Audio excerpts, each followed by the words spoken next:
Good morning to all of you. This is the editorial of The Hindu, which is written by Ajit प्रकाश शाह. इनका अगर आपने subscribe ना किया हो चैनल को तो please hit the subscribe button. तो चलिए बगैर देर करते हुए स्टार्ट करते हैं. Court stripped and chinks in judicial armour. पूरा ये अदालतें, चिंग्स मतलब झंझनाहट और ड्रिफ्ट मतलब बहाव. तो जो कोर्ट या अदालतें हैं न्यायपालिका के बहाव में बहती हुई और झंझनाती हुई न्यायपालिका के पूरे सिस्टम के अंदर. ये इनका पूरा एडिटोरियल है और ये इनका शीर्षक कह सकते हो, या इनका ये भी मतलब कह सकते हो कि जो अदालतें हैं वो न्यायपालिका के सिस्टम में बह भी रही हैं और इधर उधर टकरा रही हैं, ऊपर हो रही हैं, नीचे हो रही हैं. जैसे कि बर्तन के अंदर आप कुछ डाल दो और खड़खड़ा दो तो बर्तन जो ऊपर हिस्सा जिस बर्तन के अंदर आपने डाला है वो बर्तन हो गया न्यायपालिका या सिस्टम, और जिस बर्तन के अंदर डाला है तो वो आपका क्या हो गया, अदालतें. तो उनके बीच बह भी रही हैं और खड़खड़ा भी रही हैं. This past fortnight has seen two significant development in the connection with the Indian judiciary. The first was decisions to Supreme Court of India's matter to Prashant Bhushan contempt case, and the second was the retirement of Justice Arun Mishra. These events on their own way magnify the chinks in armor of the Supreme Court. Ching's का मतलब मैंने आपको बता ही दिया, झंझनाहट होना या vibration होना. तो ये दो, इन्होंने कहा कि पिछले पखवाड़े में दो चीज़ें घटित हुई. पहला जो कंटेम्प्ट ऑफ कोर्ट का जो वो था प्रशांत भूषण का, वो डिसीजन आया. और दूसरा ये था कि जो अरुण मिश्रा हैं, जस्टिस अरुण मिश्रा, जो 2014 से 2020 तक इस पद पर काबिज थे, उनका रिटायरमेंट हुआ. और ये दोनों ही घटनाओं ने न्यायपालिका की जो झंझनाहट है उस चीज़ को क्या किया, एक मैग्नीफाई किया. फिर क्या है, भूषण केस के बारे में अब ये बात कर रहे हैं. तो जो प्रशांत भूषण, इन्होंने दो घटनाओं के बारे में जिक्र किया, एक अरुण मिश्रा का रिटायरमेंट, दूसरा प्रशांत भूषण का कंटेम्प्ट ऑफ कोर्ट्स का जो डिसीजन आया उसके बारे में. तो भूषण का केस क्या था, in the first instance the supreme Court in display of the self proclaimed magnanimity मतलब उदारता, let off mister Bhushan with the fine of ₹1 in contempt case against him over the tweet. और पहले उदाहरण के तौर पर देखा जाए तो सुप्रीम कोर्ट ने खुद सेल्फ प्रोक्लेम्ड, खुद घोषणा करके एक उदारता दिखाई किस पर, प्रशांत भूषण पर, और ₹1 का ही फाइन लगाया जो भी उन पर कंटेम्प्ट ऑफ केस या कोर्ट की अवमानना का केस चला. In the alternative the top court order for 3 month imprisonment term and 3 year debarment from the practice. और अल्टरनेटिव में क्या था कि टॉप कोर्ट ने ऑर्डर किया 3 month के लिए इम्प्रिजमेंट और 3 साल के लिए जो वकीली करते हैं उनका लाइसेंस रद्द करने वाली बात. The court chastised him his conduct with according to the court reflect admins the ego which has no place in exist in the system of administration of justice and in noble profession, and no remorse is shown for the harm done to institution to which he belong.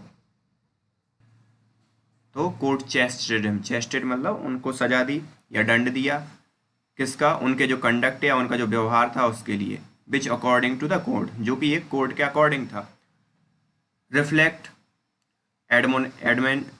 एडमेंस and ego, तो इसमें क्या उनका ego दिखाई देता है. Which has no place, जिनका कोई place नहीं है जो भी जुडिशियल सिस्टम है उसके अंदर, या जो भी जो वो चीज़ क्या करते हैं एडमिनिस्ट्रेशन है जो जस्टिस का उसके अंदर, मतलब इस टाइप के नोबल प्रोफेशन में जो ईगो है उन सब चीज़ों की जगह नहीं है. नो रिमोर्स मतलब पश्चाताप is shown for harm done to the institution to which is belong, और कोई पश्चाताप भी शो नहीं किया कि जो उन्होंने हार्म किया है सिस्टम को उसका. It would be tried to say that these word ring hollow coming from court that chose to relentlessly pursue Mr. Bhushan in pretty exhibitions of arrogance itself. और ये एक घिसा-पिटी चीज़ होगी अगर ये कहा जाए, ये जो वर्ड हैं जो रिंग हॉलो हैं कमिंग फ्रॉम अ कोर्ट, जिसने क्या सिलेक्ट किया, रिलेंटलेसली परस्यू, मिस्टर भूषण को परस्यू किया. और ये एक एरोगेंस का एक बहुत अच्छा प्रिटी एग्जिबिशन है, या कहना चाहिए शो है किसके एरोगेंस का, जस्टिस की। Over the course of this hearing the court repeatedly tried to coerce the contemnor. तो जो मतलब बार बार जब इस चीज़ का वो हुआ तो उन्होंने मजबूर किया, कोर्स किया किसके लिए, जो कंटेम्नर थे मिस्टर भूषण की प्रस्ताव रखा उनके सामने कि वो अपोलॉजी या क्या माफ़ी मांग लें, and kept granting him additional time few day for this purpose. और इसके लिए उन्होंने कुछ दिन का समय भी दिया। It was arguably strange behaviour on the part of the court, and it also appeared embracing for it come across as petulant bargaining more than anything else। और तार्किक रूप से देखा जाए तो ये एक अजीब बात थी, किस चीज़ अजीब टाइप का बिहेवियर था क्या, कि जो पार्ट ऑफ कोर्ट ऐसा कभी नहीं हुआ या ऐसा अजीब था कि it also embarrassing for it came across the petulant bargaining more than anything else. और एक ढीठ बार्गेनिंग थी, किसी भी चीज़ से भी ज़्यादा इस चीज़ को मतलब तवज्जो दिया, मतलब 4 दिन का समय दिया गया उन सब चीज़ों को देखते हुए। Mister Bhushan with appropriate decorum and honesty admitted that any apology from him in the circumstances would be insincere। और उन्होंने ये कहा कि भाई अभी अगर हम कोई भी अपोलॉजी मांगते हैं तो वो इनसिंसियर होगी इस टाइम पे, या जो भी मतलब सरकमस्टेंसेस या जो परिस्थितियाँ हैं उसके अंदर। Jury prudential contribution of the decisions to the law of contempt will be studied for years to come surely, but maybe not for the reason the court intended। तो ये जो है इस निर्णय को कई सालों तक मतलब देखा जाएगा या एनालिसिस किया जाएगा, लेकिन जो कोर्ट चाहता था कि कोर्ट की निंदा ना हो और इस चीज़ का एक मिसाल कायम हो, तो वो उस फॉर्म में या उस दिशा में इस चीज़ को याद नहीं रखाया जाएगा या एनालिसिस नहीं किया जाएगा। Hopefully, a wiser judicial and legislative community will realize one day how utterly self-defeating this law is for healthy democracy and eventually change the law around। तो इनको आशा है कि जो वाइजर जुडिशियल लेजिस्लेटिव कम्युनिटी है वो इस चीज़ को रियलाइज़ करेगी, इस चीज़ को समझेगी कि कैसे ये सेल्फ डिफीटिंग लॉ है इन किसके अंदर, हेल्थी डेमोक्रेसी, और अंततः change the law around. The judge in the limelight. This was the among Justice Misra's last few decisions as a member of Supreme Court before he retired on September 2। और ये एक last मतलब जज था जो कोई मतलब कुछ डिसीजनों में जो अरुण मिश्रा के रिटायरमेंट से पहले था। As a result, considerable attention has been paid to his decision during his tenure, which lasted from 2014 to 2020। और ये कंसिडरेबल अटेंशन हुआ इनके इस जजमेंट पर, जो कि उनका कार्यकाल रहा 6 साल का 2014 से 2020 तक। One consistent feature has revealed itself throughout which is the kind of case that were assigned to bench he was on and kind of decision he is issued. और ये भी चीज़ देखा जाएगा, ये कंसिस्टेंट जो फीचर है उसने भी रिवील किया है कि मतलब जो इस टाइप का जो केस है उनकी बेंच के लिए दिया गया है जहाँ पर वो थे, और उन्होंने जो ऐसा डिसीजन दिया उस सब चीज़ों पर भी विचार किया जाएगा। इन द जज press conference 2 years ago the primary grouse was with the master of roster system and the specific concern that politically sensitive case were being allocated to bench involving justice Arun Mishra. तो जो press conference हुई थी 2 साल पहले जजों की, उसमें भी इसी चीज़ का ग्राउस मतलब होता है गुनगुनाने वाला या चीज़ों को मतलब बार बार बोलने वाला। तो क्या जो मास्टर ऑफ रोस्टर सिस्टम था उस चीज़ को कि जो भी पॉलिटिकली सेंसिटिव केस थे वो किस ब्रांच को जाते थे, अरुण मिश्रा को, और साथ ही साथ अगर नहीं भी जाते थे तो उनका इन्फ्लुएंस रहता था, जैसे कि लोया केस में अगर विशेष तौर पर देखा जाए तो। कॉमेंट्रेटर Arpana Chandra, Anup Surendranath, V. Venkatesan have also conducted detailed analysis of Justice Arun Mitra's decision, and studies have found that these were the predictably in favor of the executive। और इन कुछ लोगों ने उनके जो जजमेंट है उनके बारे में एनालिसिस किया और उन्होंने ये पाया कि जो एग्जीक्यूटिव है उनके फेवर में इन्होंने डिसीजंस दिए। एग्जीक्यूटिव मतलब जो भी वर्तमान सरकार रही या जो भी मतलब केंद्र में या जो भी सरकार एग्जीक्यूटिव होती है उनके फेवर में दिए। In recent time, many columnists, leading scholars, and the legal luminaries have speculated on the marked drift of the Supreme Court away from right-based court to an executive court। और recent time में बहुत ही जो लेख लिखने वाले हैं और जो भी स्पेकुलेटर हैं, इन सब ने ये कहा कि जो उनका जो ड्रिफ्ट या बहाव था सुप्रीम कोर्ट का, वो राइट बेस्ड कोर्ट ना होकर एक एग्जीक्यूटिव कोर्ट की तरफ था। ऑफ कोर्स टू की मतलब उन्होंने जो डिसीजन लिए वो एक एग्जीक्यूटिव बॉडी के फेवर में लिए, ना कि कोर्ट में क्या राइट है क्या रॉन्ग है उस रिगार्डिंग लिए। ऑफ कोर्स अब बेशक to keep such a court going to judge who is ever ready to step up to handle politically sensitive matter and who can be relied upon its issue decision that are favor of the executive is always useful। तो ऐसे court को रखना, बेशक ही ऐसे court को रखना जहाँ पर जज क्या हो, हमेशा रेडी हो पॉलिटिकली सेंसिटिव मैटर के लिए, और जो उनके जो वो हों वो मतलब किस पे डिसीजन हो कि एग्जीक्यूटिव के फेवर के लिए हो, तो वो हमेशा यूजफुल रहेंगे। However even as the limelight is on जज such as the Justice Misra, in circumstances like this the role of office of the Chief Justice of India in facilitating the creation of executive court cannot be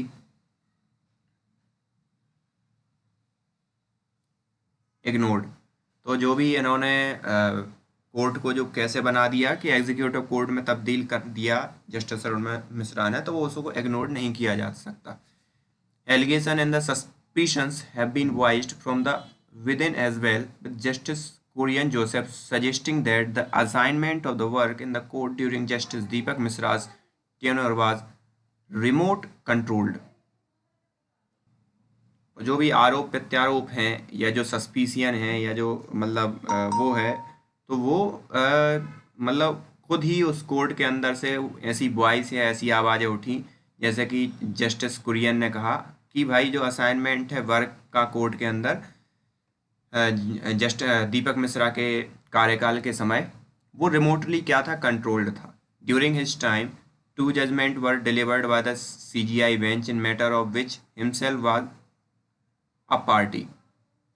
तो 2 decision हुए जिसमें वो खुद party थे या खुद उसके वो थे। Through these judgment the CGI defended the master of roster system, indicating that CGI was entitled to have unrestricted and untrampled power in matter of the case allocations। तो इन सब के जजमेंट के थ्रू उन्होंने एक और जजमेंट ऐसा था कि जो मास्टर ऑफ रोस्टर का जो सिस्टम था उसको CGI ने क्या किया, डिफेंड किया या उसके पक्ष में बात कही, और ये कहा कि जो मतलब CGI है वो इस चीज़ के लिए फुल मतलब शक्तियाँ हैं उसके पास या एंटाइटल्ड है, बगैर किसी रेस्ट्रिक्शन के और किसी भी पावर की कमी के कोई भी जो केस उसके लिए अलोकेट होता है या उसको दिया जाता है उसमें।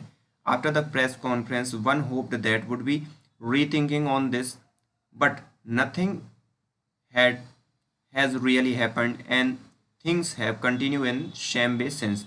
अब ये जो प्रेस कॉन्फ्रेंस है मतलब 2 साल पहले की जो प्रेस कॉन्फ्रेंस है उसके बारे में बात कर रहे हैं कि उस प्रेस कॉन्फ्रेंस के बाद ऐसा लगा कि कुछ चीज़ चेंज होगा, लेकिन कुछ भी ऐसा नहीं है और जब से जैसे कि तैसा चल रहा है। The master of roster system was designed for the different era and indeed may have worked well in the past even when we had very tall judge and judicial independence was really doubted। तो इन्होंने ये कहा कि master of roster system का बहुत ही पहले से चीज़ें चल रही हैं और अच्छे से काम भी कर रही हैं, जब तक कि जो जज का जो ओहदा था वो बड़ा था और जो जुडिशियल इंडिपेंडेंस थी वो बहुत ही कम ऐसे मौके थे जहाँ पर उन पर शक किया जाए, मतलब बेशक ही उन पर विश्वास किया जाता था और निष्पक्षता की धुरी पर वो उस समय खड़े उतर रहे थे। But thing have change now, लेकिन अब चीज़ें बदल चुकी हैं। Recall that the national judicial appointment commission act was struck down by court on ground of excessive executive interference in the selection of judge but तो अगर याद किया जाए कोई नेशनल जुडिशियल अपॉइंटमेंट कमीशन था, उसको कोर्ट ने क्या कर दिया, खारिज कर दिया, जिसमें क्या था, ज़्यादा से ज़्यादा एग्जीक्यूटिव इंटरफेरेंस था जो सिलेक्शन ऑफ जज का था। लेकिन वास्तविकता तो ये है कि जो जजमेंट है उसका कोई मतलब ही नहीं है। भले ही आपने ऐसे एक्ट को क्या कर दिया, गिरा दिया या उसके पक्ष में बात नहीं किया, उसको अलग करवा दिया, लेकिन एग्जीक्यूटिव इंटरफेरेंस अगर किसी भी प्रकार से सब्टल वे मतलब बहुत ही सूक्ष्म तरीके से अगर उसमें अवेलेबल है, तो ऐसे सब डिसीजन का क्या महत्व, एग्जीक्यूटिव चिपिंग अवे। तो जो भी एग्जीक्यूटिव्स हैं वो चिपिंग अवे मतलब अलग थलग कर रहे हैं। Theoretically it is very easy for an all powerful executive that is looking to seize control over the other arm of state and specially an independent judiciary. और अगर सैद्धांतिक तौर पर देखा जाए तो ये बहुत ही आसान है कि कोई भी पावरफुल एग्जीक्यूटिव वो that is looking to seize control, वो इस हिसाब से दिखाई दे रहा हो कि मतलब जो आर्म है स्टेट के उनको कंट्रोल कर रहा हो, स्पेशली जो इंडिपेंडेंट जुडिशरी। मतलब ऐसा नॉर्मल है कि भाई जो एग्जीक्यूटिव पावर में है वो इन सब चीज़ों को क्या कंट्रोल करने की कोशिश करेगा ही। There is no need to expend energy in packing the supreme court with pro government जज। और यहाँ पर कोई ज़्यादा एनर्जी भी लगाने की बात नहीं है कि जो सुप्रीम कोर्ट में है जो प्रो गवर्नमेंट जज का एक पैक बना के भेज दिया जाए या उनकी बेंच बना के भेज दी जाए। फाइंडिंग ओवर 30 जज who think alike would be be difficult if no impossible। तो मतलब ऐसे 30 जजों को फाइंड किया जाए जो कि वैसा नहीं सोचते, एक जैसे नहीं सोचते हैं उसमें जुडिशरी में, तो ये डिफ़िकल्ट होगा। और ये डिफ़िकल्ट क्यों होगा, अगर ये इम्पॉसिबल होता तो ये डिफ़िकल्ट नहीं होता, लेकिन ये पॉसिबल है, सीधी सी बात है। तो इनका यही कहना है कि मतलब वहाँ पे बहुत ही इंटरफेरेंस हो जाता है। All that is needed to ensure that certain favorable conditions exist in court. These include a CJI who is on your side and a handful of other judges on the bench who are reliable। और इन सब के लिए किस चीज़ की ज़रूरत है कि ensure किया जाए कि जो निश्चित रूप से जो फेवरेबल कंडीशन है जो कोर्ट में एग्जिस्ट करती हैं, इसमें क्या क्या इंक्लूड हो सकता है, जो CJI वो जो कि योर साइड आपके साइड हो, एंड हैंडफुल ऑफ अदर जज, और जो दूसरे जज के लिए भी क्या हो, हैंडफुल हो या सही हो, मतलब फेवरेबल हो या दूसरों जज के पक्ष में, on the bench who are reliable, जो भी मतलब बेंच बनती है उस सबके रेफरेंस में। Unfortunate precedent in the recent past where CJI have without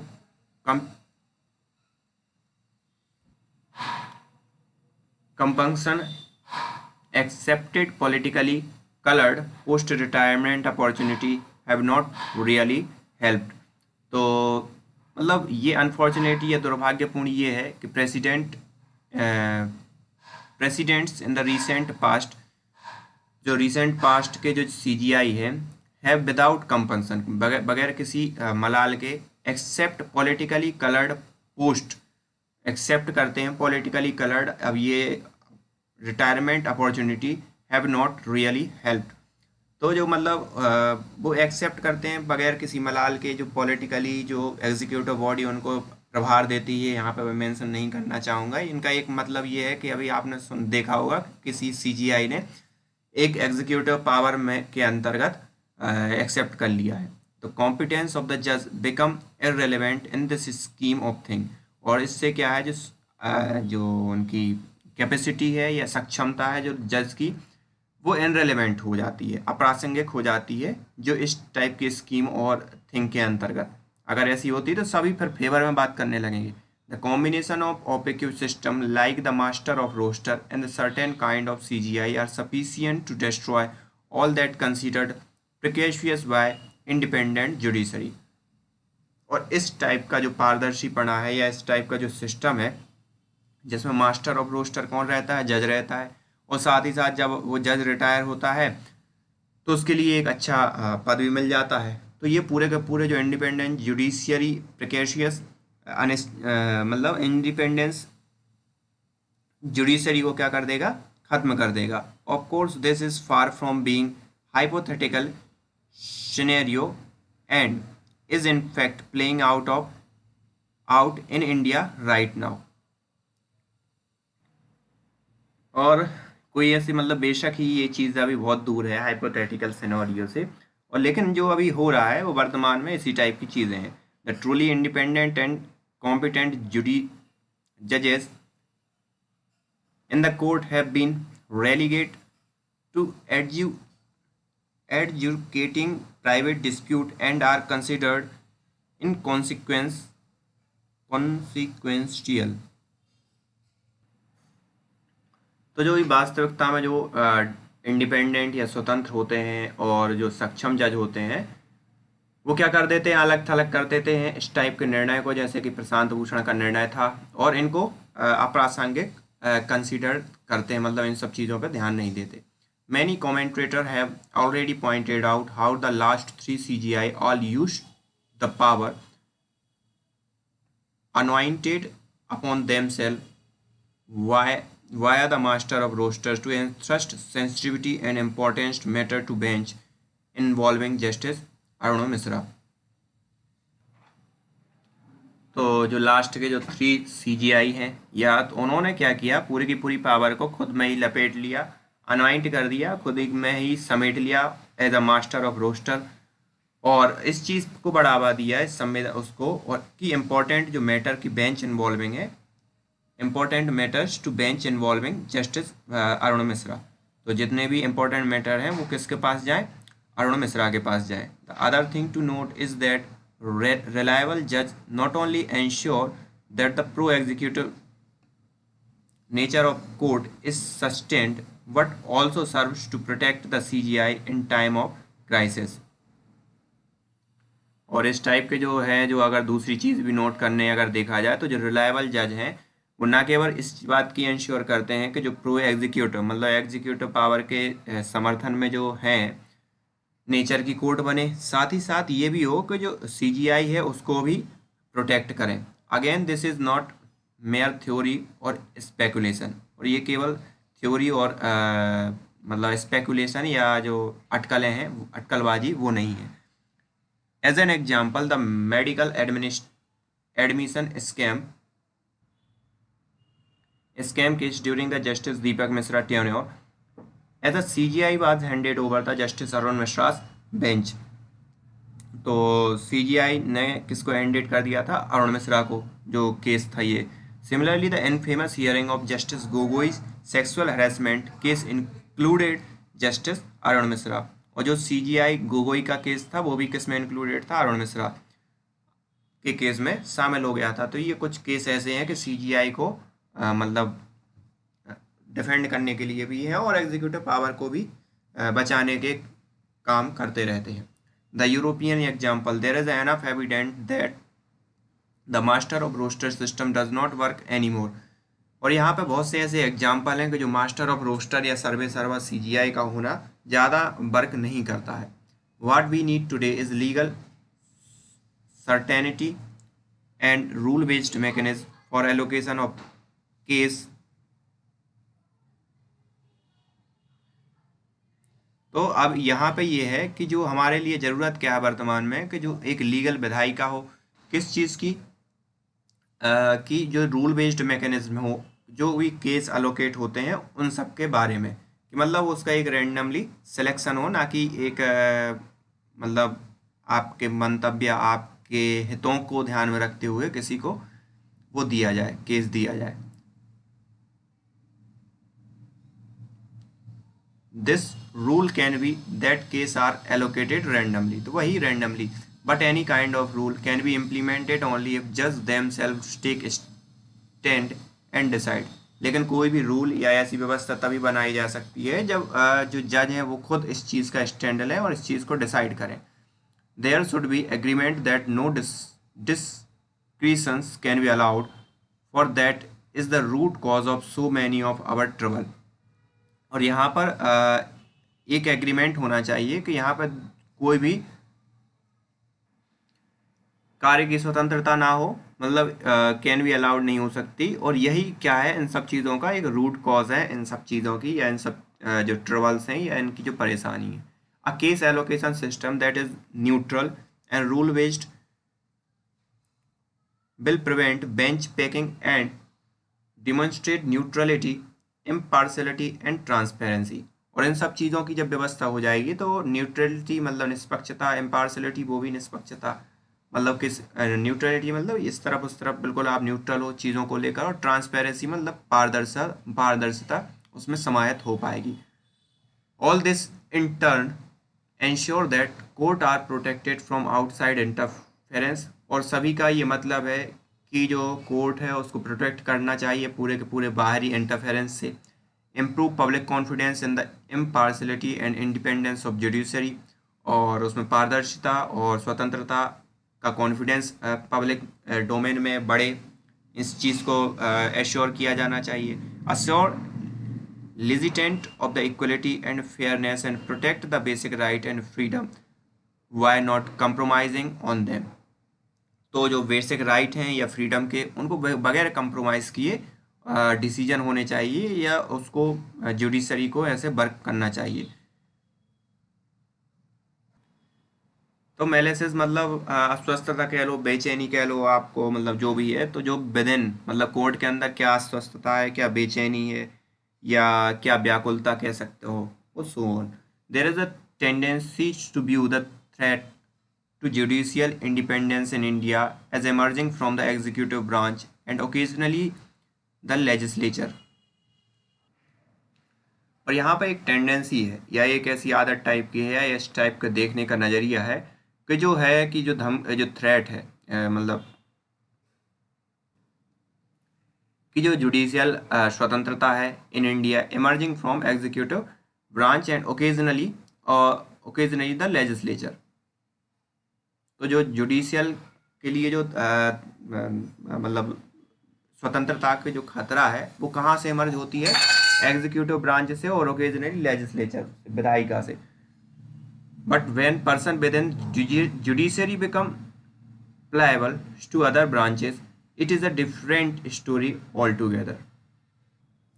लेकिन जो पर्सन जुडिशरी के अंदर ही है वो वही अगर लचीला टाइप का हो जाए दूसरी ब्रांच के लिए, तो ये एक डिफरेंट स्टोरी है हम सभी के लिए। Today we have situation which was foreseen many decade ago।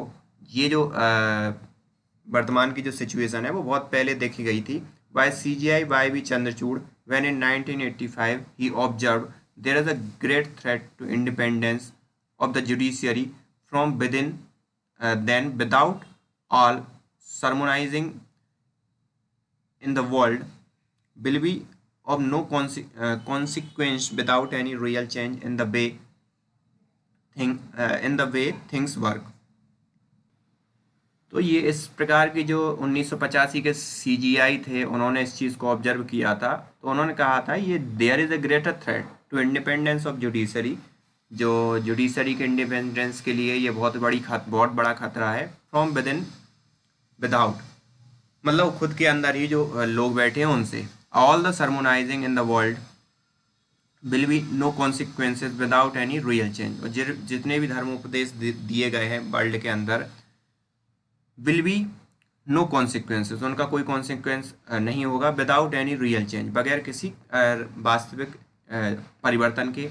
In way things work और जिस दिशा में परिवर्तन करना है या जिस दिशा में काम करती हैं चीज़ें उस दिशा में।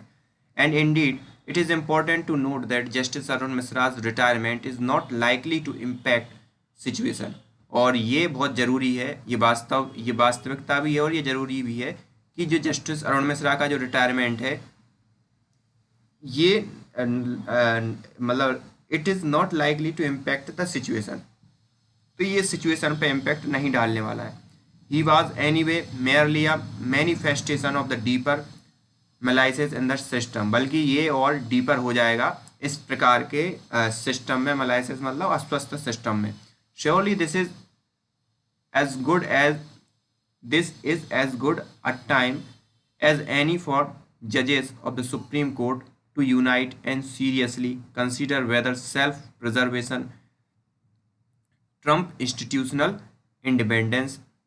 तो ये समय है कि लोग खड़े हों अंदर ही उसके जो जज के, और सेल्फ प्रिजर्वेशन की जीत हो उसमें, और जो इंडिपेंडेंस है उस चीज़ को बढ़ावा मिले, और whether they truly want to protect the judiciary from outside influence and hold their own against an overbearing executive। तो ये वास्तविकता में ये चाहते हैं कि मतलब प्रोटेक्ट करें जुडिशियरी को, जो बाहर का जो इन्फ्लुएंस है उससे, और जो खुद ही जो मतलब मास्टर एंड रोस्टर बन जाते हैं, पूरी की पूरी पावर खुद एक्सेप्ट मतलब खुद ही अपने हाथों में रख लेते हैं इन सब चीज़ों से। तो ये उन पे ही डिपेंड करता है। So this is the end of today's editorial. So thank you for today.